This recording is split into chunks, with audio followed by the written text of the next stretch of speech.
தூரம் விலகி நான் சென்ற நேரம் எனக்காய் காத்திருந்த அன்பு பெரியதே.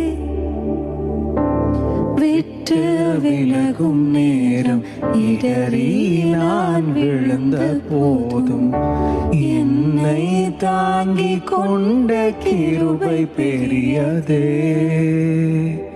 அதுவே மீண்டும் என்னை இழுத்து வந்ததே.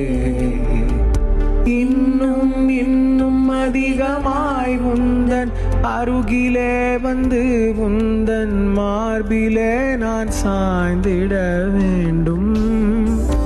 இன்னும் இன்னும் அதிகமாய் உந்தன் அருகிலே வந்து உந்தன் மார்பிலே நான் சாய்ந்திட வேண்டும்.